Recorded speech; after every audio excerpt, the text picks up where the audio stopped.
मकर राशि वाले मेरे बंधुओं, आप सभी का बहुत बहुत स्वागत है मकर राशि भिंड यूट्यूब चैनल में। बंधुओं, आज का यह कार्यक्रम आपके जीवन को पूरी तरह से बदल कर रख देने वाला है। बड़े ही भाग्यवान हैं आप कि आज आप इस कार्यक्रम पर आए हैं। शायद यही माता रानी की कृपा है कि आपके जीवन को बदलना है, इसी वजह से आपने आज इस कार्यक्रम को चुना है। तो अब आपको चिंता करने की कोई जरूरत नहीं है, क्योंकि अब आपके जीवन में पैसा आएगा नहीं बल्कि छप्पड़ फाड़ के बरसेगा। इतना पैसा आएगा कि आप खुद गिनते गिनते परेशान हो जाएंगे। पैसे से जुड़ी हर एक समस्या आपकी पूरी तरह से समाप्त हो जाएगी। फिर चाहे वह काम धंधे व्यापार की समस्या हो, कर्जे की समस्या हो, या फिर आपका पैसा कहीं पर अटका पड़ा हो, सारी समस्याएं रुपए पैसे की एक झटके में समाप्त हो जाएगी। बस आपको करना यह है कि इस एक छोटी सी चीज को रोज तकिए के नीचे रख कर सोना है।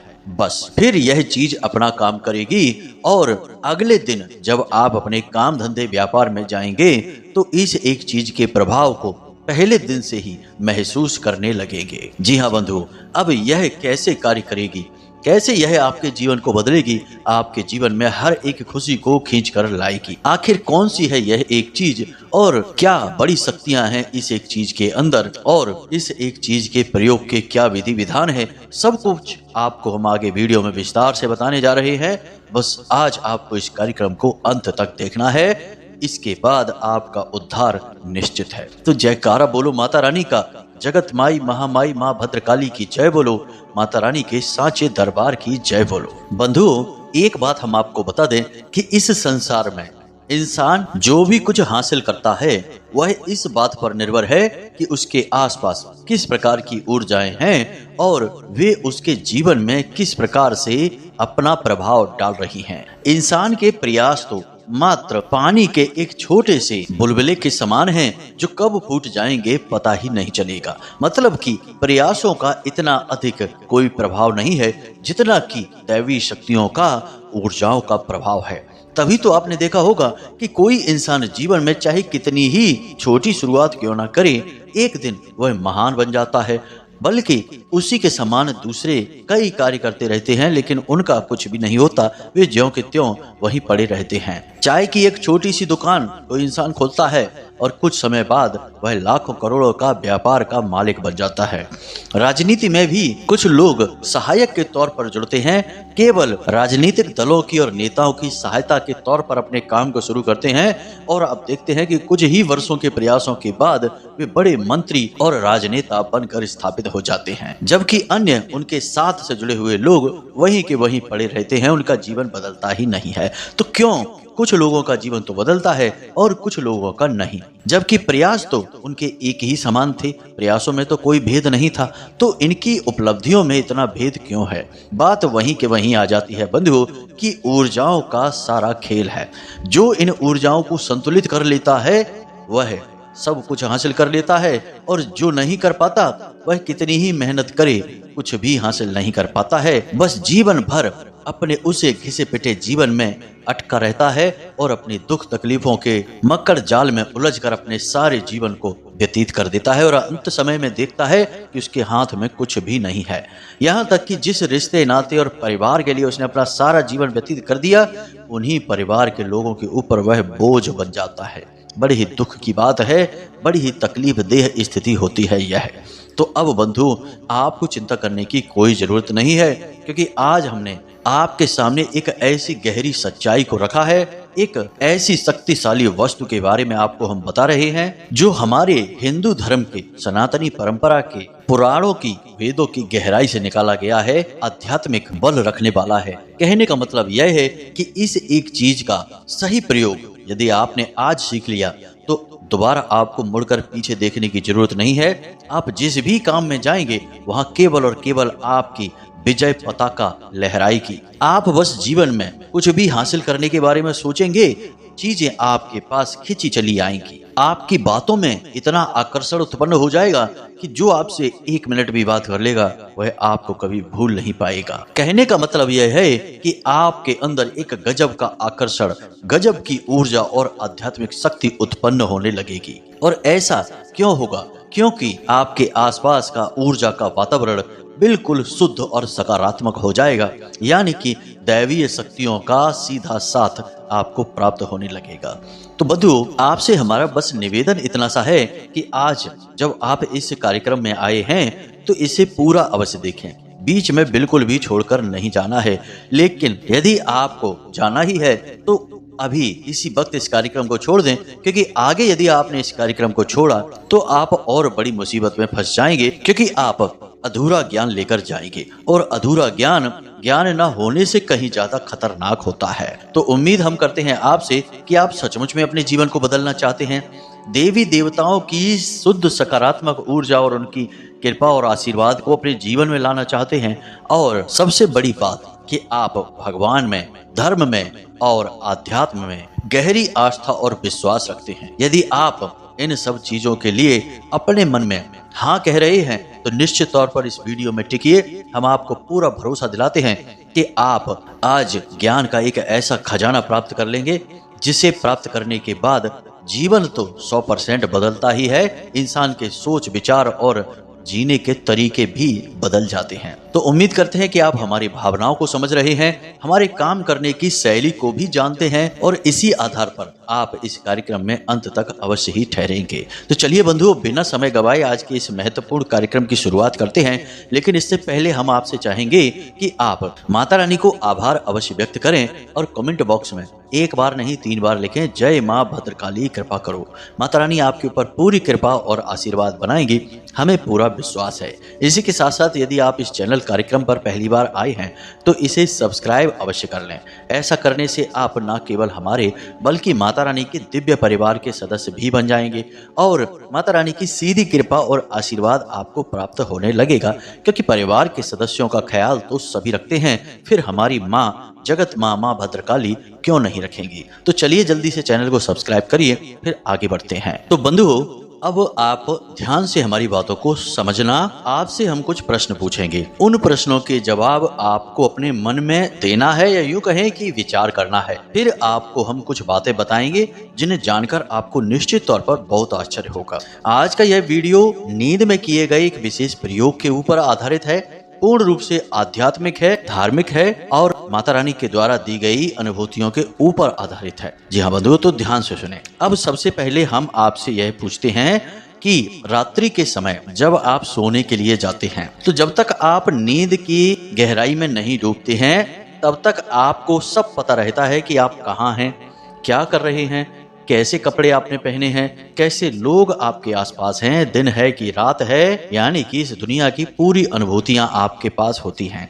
लेकिन आप जैसे ही नींद की गहराई में जाते हैं आप सब कुछ भूल जाते हैं। फिर आपको कुछ नहीं पता कि आपके आसपास कैसे लोग हैं, कैसी दुनिया है, दिन है, रात है, कुछ भी नहीं पता है। तो असल में आपको जब नींद में जाने की यह अवस्था हावी होती है उस समय इस संसार से आपका संपर्क भी कमजोर होने लगता है और आप एक अलग संसार में जाने लगते हैं। अब उस संसार में, जिसे हम नींद का संसार कह सकते हैं अभी के लिए, फिर आगे उसका हम आध्यात्मिक नाम भी बताएंगे, उस संसार में जाने का समय क्या होगा यह आप निर्धारित नहीं करते हैं, यह शायद वही संसार निर्धारित करता है।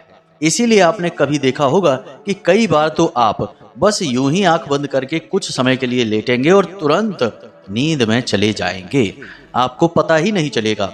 और इसीलिए कभी कभी ऐसा होता है कि जब आप खूब सोने की कोशिश करेंगे फिर भी आप नींद में नहीं जा पाएंगे, बस यहाँ से वहाँ करवटें बदलते रहेंगे। अब आपके मन में कोई बेचैनी भी नहीं है, कोई विचार भी नहीं है, तब भी आपको नींद नहीं आ रही है, मतलब कि आपको उस नींद की दुनिया में, नींद के संसार में प्रवेश नहीं मिल पा रहा है, इस वजह से आपको नींद नहीं आ रही है। तो अब इन सब बातों से यह बात स्पष्ट होती है कि आपको नींद कब आएगी यह असल में आपका निर्णय नहीं है, यह निर्णय किसी और का है। आप तो बस लेट जाते हैं, आंखें बंद करते हैं और नींद के आने का इंतजार करते हैं। कब नींद आती है आपको यह भी पता नहीं चलता है, और नींद में जब आप चले जाते हैं फिर आपके साथ क्या होता है यह भी आपको नहीं पता चलता है। यानी कि नींद एक रहस्य है और इस रहस्य की गहराई में बहुत बड़े बड़े राज छुपे हुए हैं। अब इस रहस्य के विषय में विज्ञान क्या कहता है, इस विषय पर तो चर्चा ना करें तो ही अच्छा है, क्योंकि विज्ञान को नींद के विषय में अभी कुछ भी नहीं पता चला। विज्ञान तो खुद बहुत बौना है, अभी बस विचार ही कर रहा है, सोच ही रहा है। अध्ययन, रिसर्च अभी चल ही रहे हैं नींद के ऊपर, लेकिन हमारा अध्यात्म इसके विषय में बहुत कुछ कहता है। हिंदू धर्म की उन्नत परंपराएं और ऋषि मुनियों की गहरे अध्ययनों के आधार पर बहुत सारी बातें हमें पता चली हैं कि नींद क्या है। अब आप ध्यान से सुनिए। जब हम रात्रि में सोने के लिए लेटते हैं तो हमारा जो शरीर है वह तो विश्राम की अवस्था में चला जाता है, लेकिन इसी शरीर से जुड़ा हुआ एक और शरीर होता है जिसे हम आत्मिक शरीर कहते हैं, या फिर यूं कहें सूक्ष्म शरीर, जो हमारे इस शरीर से एक रेशमी धागे से जुड़ा रहता है जिसे हम सिल्वर कॉर्ड कहते हैं। यह धागा हमारी नाभि से और सूक्ष्म शरीर के नाभि से आपस में जुड़ा रहता है। अब जब आप नींद में जाते हैं तो असल में यह सूक्ष्म शरीर आपके भौतिक शरीर को छोड़कर अन्य लोगों के भ्रमण में चला जाता है। इसीलिए आप जब सोकर जागते हैं और कुछ सपने देखते हैं तो आपको सपनों की अधूरी सी यादें रहती हैं। कभी कभी तो सपना आपको याद ही नहीं रहता है, और याद रहेगा भी तो हल्की फुल्की यादें रहेंगी, पूरी तरह से नहीं। अब ऐसा क्यों? क्योंकि जो भी कुछ सपने में आपने देखा वह आपके इस भौतिक शरीर ने नहीं देखा, यह तो आपके बिस्तर पर पड़ा था, इसलिए यह इस भौतिक शरीर की यादें नहीं है, लेकिन आपके सूक्ष्म शरीर ने वह सब कुछ देखा, इसलिए वे यादें आपके सूक्ष्म शरीर की हैं। इसीलिए जब आप सोकर जागते हैं तो आपको कुछ भी ठीक से याद नहीं रहता कि आपने क्या सपना देखा, लेकिन कुछ सपने ऐसे होते हैं जो आपको पूरी तरह से याद भी रहते हैं। वे असल में संदेश होते हैं। जी हाँ बंधुओं, जो आपका सूक्ष्म शरीर आपके इस भौतिक शरीर में, आपके मन मस्तिष्क में डालना चाहता है, क्योंकि वह आपके किसी पितृ पूर्वज से मिलकर आया है, किसी ऐसे संसार में घूमकर आया है जहां से कुछ विशेष सूचना है जिसका लाभ आपको प्राप्त हो सकता है, आपके उपयोग की है वह सूचना। मित्रों, उम्मीद कर रहे हैं हम कि आप हमारी सारी बातों को गहराई से समझ रहे हैं, क्योंकि बिना ध्यान दिए आपको कुछ भी समझ में नहीं आएगा। यहाँ पर हम पूर्ण गहराई की बात कर रहे हैं, आध्यात्म की बात कर रहे हैं। अब मानकर चलिए कि आपका सूक्ष्म शरीर आत्मिक लोक में भ्रमण कर रहा है। वहां पर वह कई प्रकार के लोगों को देखेगा, जीव जंतुओं को देखेगा जो अभी संसार में नहीं रहते हैं, आत्माओं के संसार में।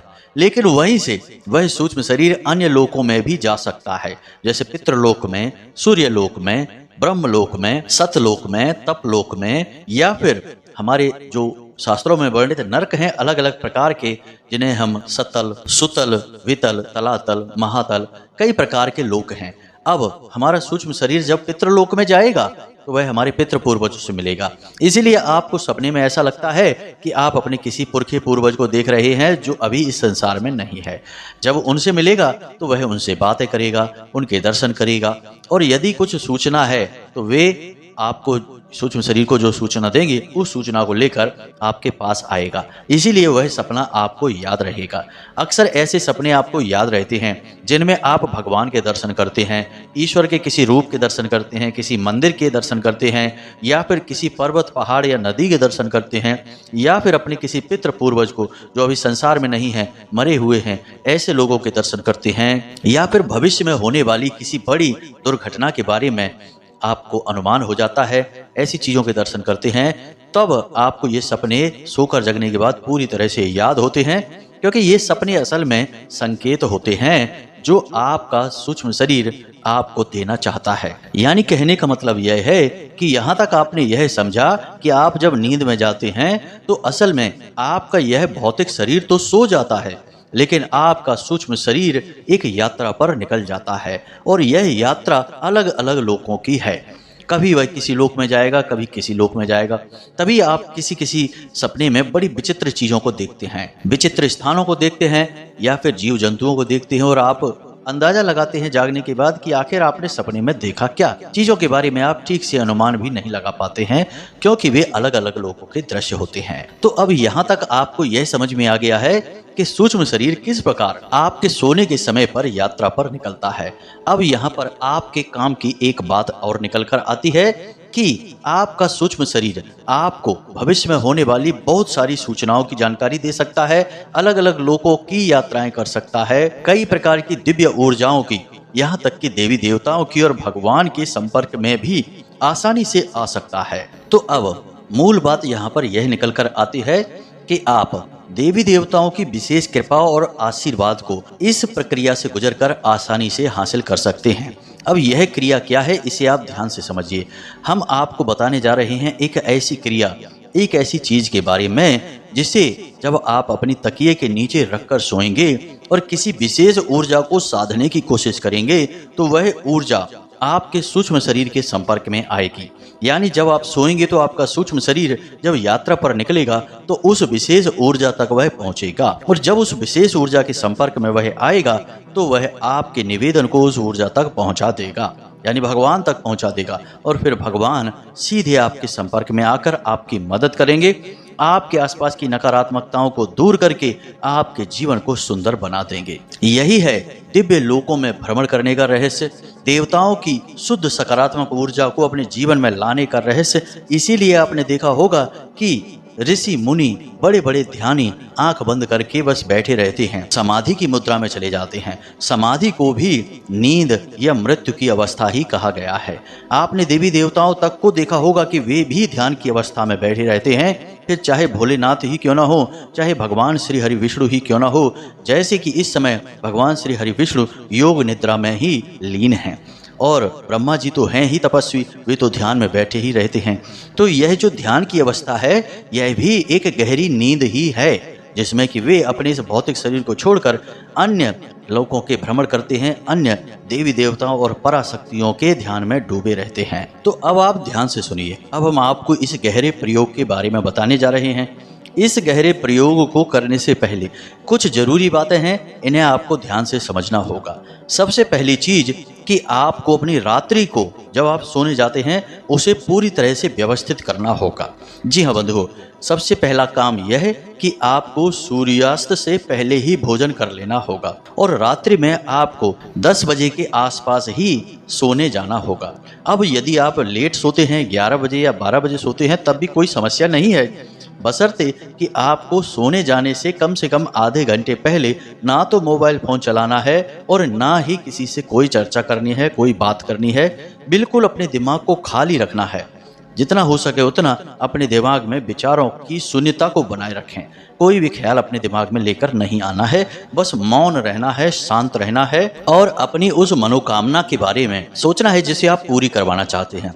धन की कमी है तो पैसे के बारे में सोचेंगे, काम धंधे व्यापार के बारे में, नौकरी के बारे में सोचेंगे, या और भी कोई कष्ट है तो उस समस्या या परेशानी को दूर करने के बारे में सोचेंगे। साथ ही साथ आप अपने आराध्य के भी बारे में विचार करेंगे, मन में उनसे निवेदन और विनती करते रहेंगे। कहने का मतलब यह है कि जो सोने की गहरी आध्यात्मिक प्रक्रिया है उसमें उतरने से पहले आप अपने आप को, अपने मन को तैयार करेंगे।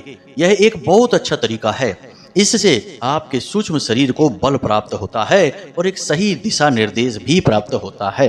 अन्यथा वह कहाँ भटकेगा, यूं ही भटकता रहेगा, आपके बताए हुए मंजिल तक नहीं पहुंचेगा, देवी देवताओं तक नहीं पहुंचेगा। अब आपकी आस्था और विश्वास जिस भी देवी देवता में है उसी से आपका सूक्ष्म शरीर संपर्क करेगा, तो आपको उनके बारे में मन में विचार करते रहना है।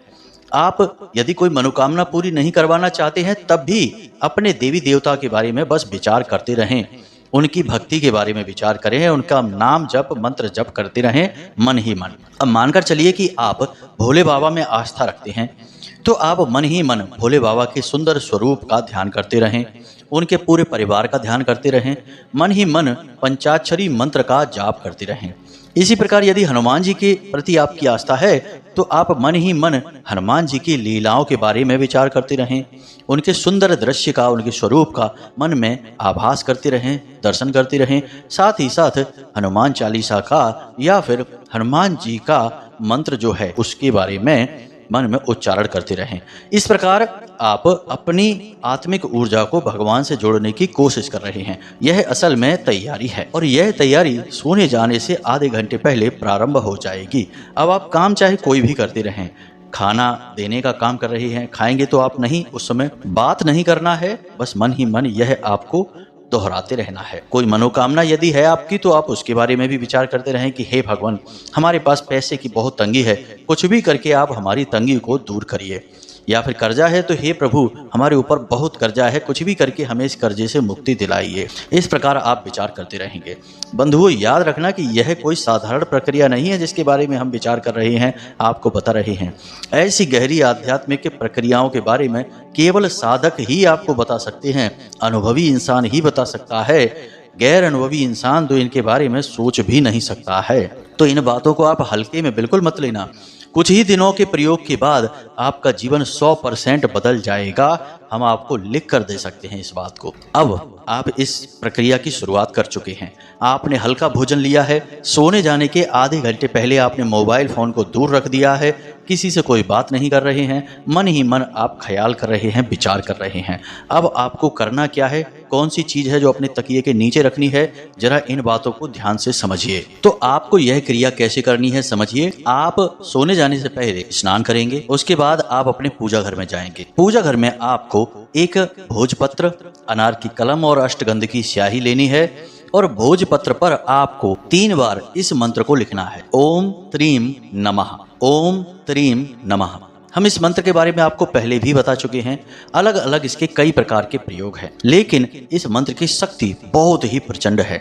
यह त्रिशक्ति को समर्पित है और हमारी संपूर्ण सृष्टि त्रिशक्ति से ही बनी हुई है। जैसे हम ब्रह्मा विष्णु महेश यानी कि सृजन, पालन और संहार की शक्ति कहते हैं, तो इस त्रिशक्ति का आह्वान आप कर रहे हैं। देवी देवता आपके जो भी हैं, आपके मन में हैं, उनके बारे में अलग बात है, लेकिन संपूर्ण देवी देवताओं का संबंध कहीं ना कहीं इन्हीं त्रिशक्तियों से ही होता है। तो अब आपने क्या करना है कि इस कागज पर यानी भोजपत्र पर आपको यह मंत्र 3 बार लिख लेना है। उसके बाद इस कागज को आपको भगवान भोलेनाथ या फिर भगवान श्री हरि विष्णु के चरणों में रख देना है। उसके बाद आपको गाय के घी का एक दीपक जलाना है और उस दीपक के पास बैठकर ही मन इस मंत्र का उच्चारण करते रहना है, ओम त्रीम नमः। इस मंत्र का आपको उच्चारण करते रहना है। कोई विशेष संख्या की सीमा नहीं है, कितनी भी बार आप उच्चारण कर सकते हैं। जब तक आपका दीपक जल रहा है तब तक आप उच्चारण करें। कम से कम 5-10 मिनट तो वहां बैठे ही। उसके बाद जब आपका दीपक शांत हो जाए तो उसके बाद आपको वह कागज भगवान के चरणों से उठाना है और मन ही मन भगवान से निवेदन करना है कि हे प्रभु, हमारी मनोकामना आप पूरी करिए। हम आपसे निवेदन करते हैं और हम आपकी शरण में हैं, आपकी मदद चाहते हैं। सपने के माध्यम से आप हमें संकेत दीजिए कि आप अब हमारी मनोकामना को पूरी करने वाले हैं। यह आपका मन में चल रहा विचार होगा, आपको बोलने की कोई जरूरत नहीं है, किसी से कुछ बताने की जरूरत नहीं है। यह बहुत ही गुप्त और व्यक्तिगत प्रयोग है। और याद रखना कि आप कुछ बोलें या ना बोलें, भगवान सब सुनते हैं, वे अंतर्यामी हैं, आपकी आत्मा को जानते हैं। तो अब आपको यह कागज उठाना है और इसे धीरे से अपने तकिए के नीचे रख लेना है। अब आपको सीधे होकर लेटना है और अपनी छाती पर दोनों हाथ रखने हैं और उसके बाद इसी मंत्र का फिर से उच्चारण करना है। जितनी भी बार आप कर सकते हैं, 7 बार कर सकते हैं, 21 बार कर सकते हैं, 31 बार कर सकते हैं। मन ही मन इसका उच्चारण करें और हर उच्चारण के बाद आप भगवान से निवेदन करें कि हे भगवान, हमें आप सपने में दर्शन देकर हमारी मदद करें और अपने साथ होने का हमें एहसास कराएं। इस प्रकार आप निवेदन करेंगे। यदि आपको मंत्रोच्चारण करते करते ही नींद आ जाती है तो कोई समस्या नहीं, बहुत ही अच्छी बात है। नहीं आती है, आप थक जाएं उच्चारण करते करते, तो आप आंखें बंद करके लेटे रहें, आपको नींद आ जाएगी। जब आपको थोड़ी देर बाद नींद आ जाएगी तो आपका जो सूक्ष्म शरीर है वह सीधे उसी लोक में जाएगा जिस देवी देवता के लिए आपने प्रार्थना की थी। याद रखना कि सीमाएं हमारे इस भौतिक शरीर के लिए हैं, आत्मिक शरीर के लिए, ऊर्जा शरीर के लिए कोई सीमा नहीं है, वह कहीं भी जा सकता है। एक और दूसरी बात कि कुछ लोगों के मन में यह आ सकता है कि भाई, हमारा आत्मिक शरीर भगवान से कैसे मिल सकता है, हम तो छोटे से जीव हैं और भगवान परम ऊर्जा है। तो उनके लिए हम बता दें कि जितनी भी छोटे बड़े पाप पुण्य ऊंच नीच के भाव हैं, वे केवल इस भौतिक शरीर में ही हैं। इस भौतिक शरीर से जुड़ी हुई ऊर्जाओं का कोई भाव नहीं है, वे बिल्कुल एक जैसी ऊर्जाएं हैं। आप इसे ऐसे समझ सकते हैं कि एक छोटा सा 9 वाट का बल्ब जलेगा तो उसमें जो बिजली होगी, या फिर एक 100 वाट का बल्ब जलेगा उसमें जो बिजली होगी, क्या वह अलग अलग है? नहीं। उसमें निकलने वाला प्रकाश अलग अलग है? नहीं। प्रकाश भी एक जैसा है, बिजली भी एक जैसी है, बस उनकी तीव्रता कम या ज्यादा हो सकती है आकार की वजह से, लेकिन उनके अंदर जो तत्व है वह तो एक ही है। इसी प्रकार भगवान की जो ऊर्जा है और आपके अंदर जो आपकी आत्मा है, आपकी ऊर्जा है, वह भी तो एक ही है, अलग अलग कहाँ है। इसलिए आपका सूक्ष्म शरीर सीधे भगवान से जुड़ सकता है, सीधे दर्शन कर सकता है, सीधे बात कर सकता है। अब चाहे वो भगवान हनुमान जी हो, भोलेनाथ हो, भगवान श्री हरि विष्णु हो या माँ दुर्गा हो, कोई भी हो सकते हैं, कोई फर्क नहीं पड़ता है। अब आपको इस प्रयोग को कम से कम 7 दिन तक करना है। 7 दिन के अंदर अंदर आपके जो देवी देवता आराध्य हैं, जिनमें आपकी आस्था है, वे आपको 100% दर्शन देंगे, हर हालत में देंगे, सपने के माध्यम से। कुछ लोगों के बारे में तो यह भी देखा गया है कि देवी देवता सपने में उनसे बात करते हैं। वेश बदल कर आएंगे लेकिन तब भी वे उसे पहचान जाएंगे और बात करेंगे। कभी कभी ऐसा होता है कि देवी देवताओं के आंशिक दर्शन होते हैं। जैसे हमारे एक भक्त ने हमें बताया था कि उसने भोले बाबा के दर्शन पीछे से किए थे, यानी कि भोले बाबा की पीठ उसकी तरफ थी, लेकिन वह अच्छी तरह से समझ गया कि ये भोले बाबा ही हैं। एक साधक ने बताया कि उसने हनुमान जी के दर्शन किए, लेकिन हनुमान जी ध्यान की अवस्था में बैठे हुए थे आंखें बंद करके। तो यह भी तो दर्शन ही है। और जब देवता ने चुन लिया कि आपको दर्शन देंगे, तो मतलब कि आपके काम भी बनेंगे।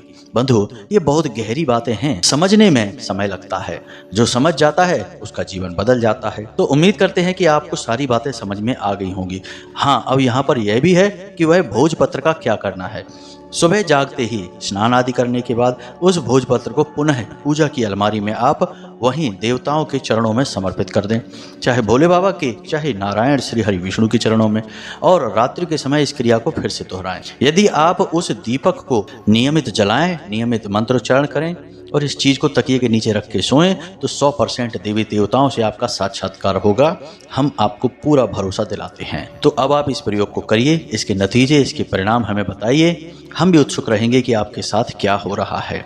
इसी के साथ साथ आज के इस वीडियो को विराम देते हैं। हमेशा हंसते रहिए, मुस्कुराते रहिए, सकारात्मक रहिए और दिन में एक बार मंदिर अवश्य जाइए, क्योंकि आपका उद्धार वहीं से होना है। मिलते हैं अगले ज्ञानवर्धक वीडियो में, तब तक के लिए धन्यवाद। प्रेम से बोलिए जय माई की, जय माँ भद्रकाली। माता रानी आपका कल्याण करेंगी। धन्यवाद।